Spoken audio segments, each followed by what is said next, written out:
102 Dalmatians, of course, a game I have been gagging to get to. I hope the sarcasm was sensed. However, it is a game I've never played, and, you know, there will be plenty of games that I'm not bothered about that I have to touch, and this is one of them.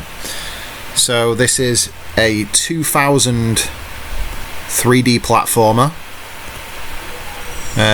Some big companies attached to it. I don't know if Eidos were just the publishers, I assume. Activision are involved.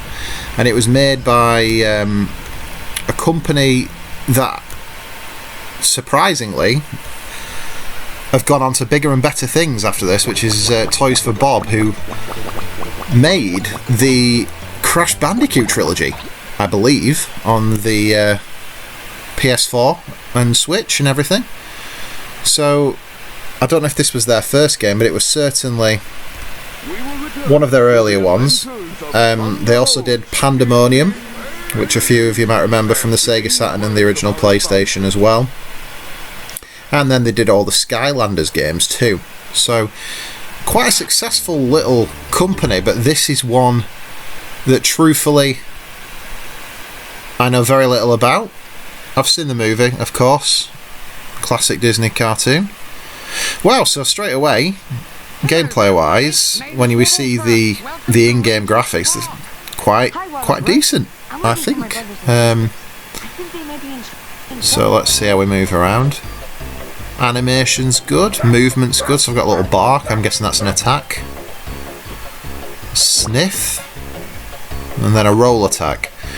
Okay, so let's have a look around. It's all very responsive and very colourful. Don't know what the bones do, but we'll grab them as well. Is that one of Chip or Dale?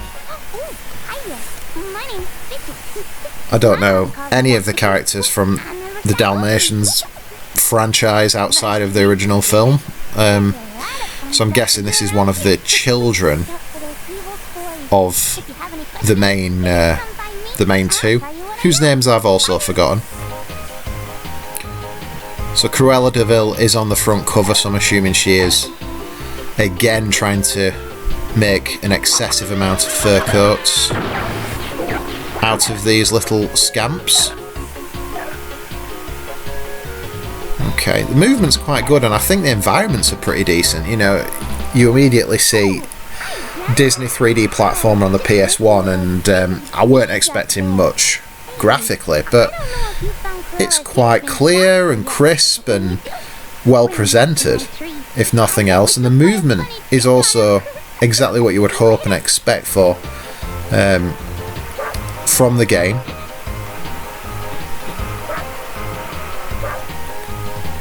So we can pick up stakes.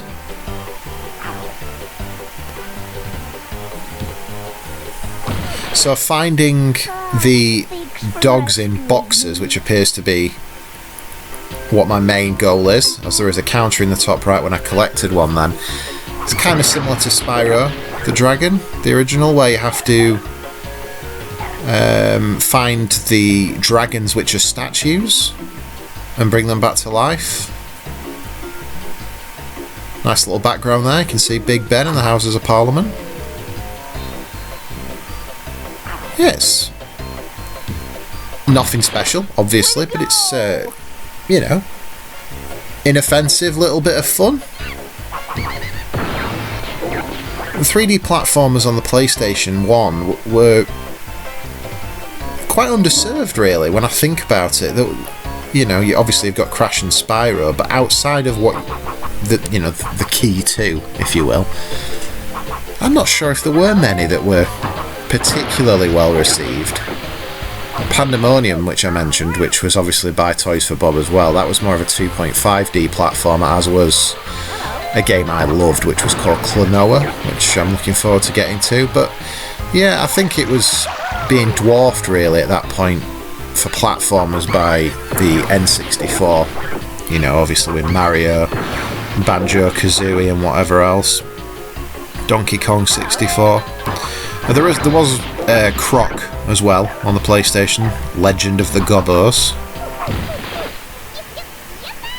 but not hundreds of them. Well, there probably was actually hundreds of them, but certainly not many that were remembered very well. Okay, so the parrot allows me to save. We will not be playing it long enough to need to load a save. But yeah, it's quite good, I think. I didn't realise that 101 Dalmatians was a big deal franchise-wise, if I'm honest, but when I did a bit of research on this, there's been a few games. This was also on the Game Boy Color.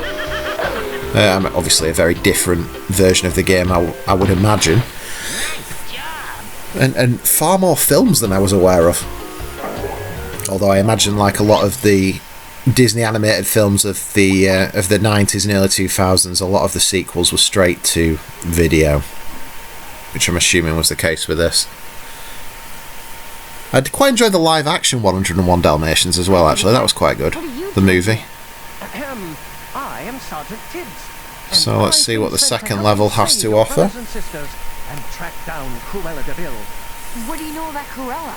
Well, let's just say that I've done battle. Quite a lot of dialogue in the game as well, you know. I'll take any help you can give me, Mr. Tibbs. You see, It's all quite decent. It doesn't feel phoned in or done on the cheap, in my opinion. If I was a young child as opposed to a 33-year-old playing this, I think I'd quite enjoy myself.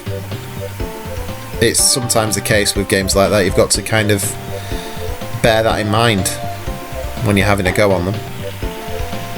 It'd be very easy for me to say it's rubbish on the basis of lack of enjoyment for me, but when I think of the age group it's for, it seems absolutely fine. Are you from the country? Certainly not on the level of the likes of Spyro and Crash and even Croc, which was a pretty solid 3D platformer. I'm just trying to think of any others that were on PS1 of repute. I think there was one called Rascal, as I remember. There's going to be something really obvious that I'm missing, and that's going to make me look a fool, but off the top of my head I'm struggling. I remember Roscoe McQueen, but I won't necessarily call that a platformer. He was like a firefighter. God, that was going on a bit. Let's go down here. Look, you see that? Nice transparency effects and everything. It's decent. What does this do? Okay, so we've got squirts and bubbles.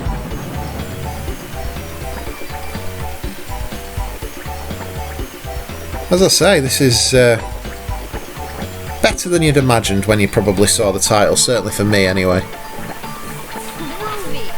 But it's nothing special, you know. I'm not trying to big it up. Don't be expecting it to get a 7 or 8 out of 10 here. I'm just saying it does what it needs to.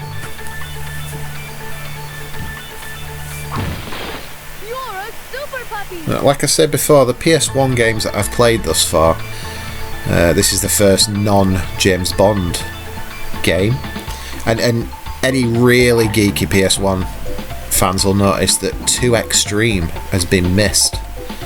I'm going to try and get it working, but I've not yet been able to get it to run, and as a result, I didn't want to just pause forever. We've moved on to 102 Dalmatians. However, we have officially missed one game out as it stands, which is 2 Extreme, purely because it wasn't running correctly. There's no point attempting to play a game in the state that I had it, so we moved on to this, and the next game is the first sports title of the 32-bit era for me, which is 2002 FIFA World Cup, which was from South Korea and Japan. A tournament best remembered for seamen getting lobbed, and I'm not even going to pretend I weren't intentionally being slightly disgusting there. Yeah, so 102 Dalmatians. It's fine, isn't it? It's not bad. Absolutely nothing special, but does the trick, I think, if you're in for a Dalmatian-based platformer on the PS1. I think you'd probably enjoy it, and I can honestly say it's not so bad for the age group that it's set for. So, solid but average 3D platformer for the PS1. 102 Dalmatians, Puppies to the rescue.